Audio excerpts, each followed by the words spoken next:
Hello नमस्कार, आप सभी का स्वागत है हमारे यूट्यूब चैनल पर। इस वीडियो में हम बात करेंगे अरब सागर में बन रहे चक्रवाती तूफान तेज के बारे में। ये सिस्टम कितना ज़्यादा इंटेंसिफाई होगा और इसका जो ट्रैक है वो हमने काफ़ी सारे वेदर मॉडल का इंडिकेशन देखने के बाद एक ट्रैक रेडी किया है, उस पर भी हम इस वीडियो में चर्चा करेंगे।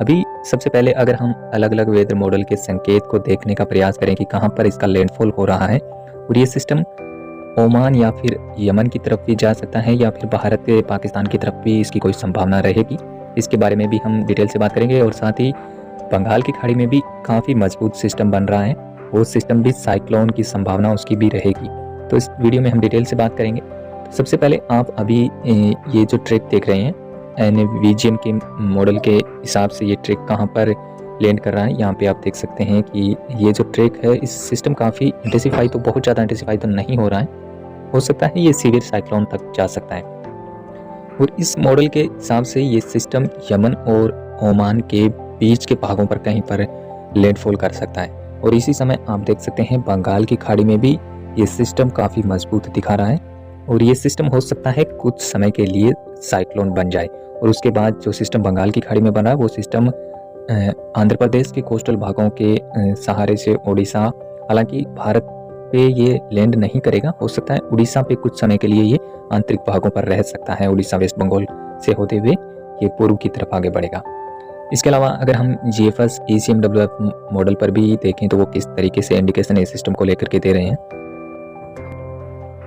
यहाँ पर आप GFS वेदर मॉडल के ट्रैक को देखेंगे तो आप यहाँ पे देख पाएंगे कि ये सिस्टम GFS भी इसको बहुत ज़्यादा इंटेंसिफाई तो नहीं दिखा रहा है, ये सीवियर साइक्लोन की कैटेगरी तक इस सिस्टम को दिखा रहा है और उसके बाद यमन पर इसका लैंडफॉल दिखा रहा है। GFS पिछले कुछ ट्रैक में इसको यानी कि ओमान के बगल से होते हुए ये सिस्टम भारत की तरफ मूव कर रहा था, लेकिन अब ताज़ा ट्रैक के मुताबिक ये यमन पर लैंडफॉल कर रहा है GFS के मुताबिक, और इसकी इंटेंसिटी जो है वो लैंडफॉल के समय ये सीवियर साइक्लोन की कैटेगरी में रह सकता है, यानी कि 100 से 120 किलोमीटर प्रति घंटे के हिसाब से हवाएं चल सकती है।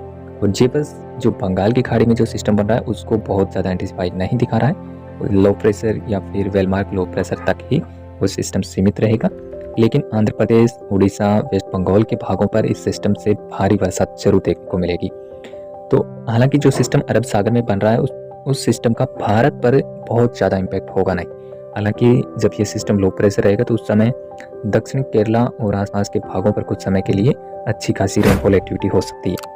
इसके बाद अगर हम बात करें इस सिस्टम का ट्रैक जो हमने रेडी किया है वो किस प्रकार से है, तो जो सिस्टम अरब सागर में बन रहा है उस सिस्टम का ट्रैक कुछ इस तरीके से देखने को मिलेगा, यानी कि जो साइक्लोन तेज बन रहा है अरब सागर में वो सिस्टम आज शाम तक डिप्रेशन बन जाएगा। अभी ये लो प्रेशर की कैटेगरी में है, यानी कि आज 20 अक्टूबर की शाम तक ये सिस्टम डिप्रेशन बनेगा। उस समय जो इसका विंड स्पीड है वो 50 से 55 किलोमीटर के आसपास देखा जाएगा और ये अरब सागर के लगभग सेंट्रल भागों पर रहेगा। और उसके बाद कल यानी कि 21 अक्टूबर को ये सिस्टम साइक्लोन की कैटेगरी में आ जाएगा। उस समय इसका विंड स्पीड 65 से 70 किलोमीटर के आसपास देखा जाएगा और ये सिस्टम यानी कि वेस्ट नॉर्थ वेस्ट की तरफ आगे बढ़ेगा।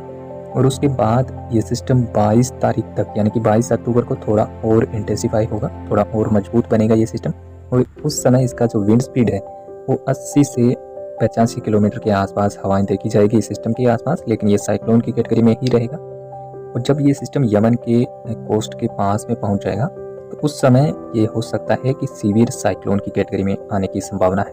उस समय इसका विंड स्पीड 120 किलोमीटर तक जाने की संभावना है और इसका जो लैंडफॉल एरिया है वो 23 अक्टूबर की रात तक ये यमन के भागों पर लैंड कर सकता है या फिर 24 तारीख की सुबह तक ये सिस्टम लैंड करने की संभावना है। और उसके बाद में GFS इसका जो ट्रैक है वो कल यानी कि GFS इसका यमन के बिल्कुल पोस्ट पे आने के बाद ये सिस्टम मूव कर रहा था पाकिस्तान की तरफ, लेकिन अभी GFS के ताज़ा ट्रैक के मुताबिक ये सिस्टम यमन पर ही लैंडफॉल कर रहा है। ये जो ट्रैक आप अभी देख रहे हैं इस ट्रैक से ये थोड़ा दक्षिणवर्ती भी हो सकता है, ऐसी भी हमें संभावनाएं दिखाई दे रही है कि ये सिस्टम थोड़ा और दक्षिण हो सकता है, लेकिन मोस्टली इसका ट्रैक कुछ इसी तरीके से रहने के चांसेस हैं। और ये सिस्टम सीवियर साइक्लोन से ज़्यादा इसके स्ट्रॉन्ग होने के चांसेस अभी है नहीं और भारत पर इसका बहुत ज़्यादा इम्पैक्ट देखने को नहीं मिलेगा। हालांकि नाम मात्र कुछ दक्षिणी राज्यों में हवाओं की स्पीड जरूर बढ़ सकती है। केरला, कोस्टल कर्नाटका के आसपास बारिश की गतिविधियां भी अगले 2 दिनों के दौरान कुछ भागों में अच्छी खासी रेनफॉल एक्टिविटी देखने को मिल सकती है, लेकिन ये सिस्टम भारत पर किसी भी तरीके का कोई प्रभाव डालने वाला नहीं है। इससे डरने या फिर घबराने की ज़रूरत नहीं है। इस सिस्टम ओमान पर ही लैंडफॉल करने के इसके जो चांसेस हैं वो लगभग 90 से 95% तक नज़र आ रही है। 5% तक अभी भी संभावना है कि इसका थोड़ा सा ट्रैक में मोमेंटम हो सकता है, वो भी साइक्लोन बनने के बाद, यानी कि 22 अक्टूबर के आसपास इसके ट्रैक में थोड़ा सा हमें लग रहा है कि ये थोड़ा दक्षिणवर्ती और हो सकता है। लेकिन जो सिस्टम बंगाल की खाड़ी में बन रहा है वो सिस्टम साइक्लोन बनेगा या फिर नहीं, ये स्थितियाँ अभी भी क्लियर नहीं हैं।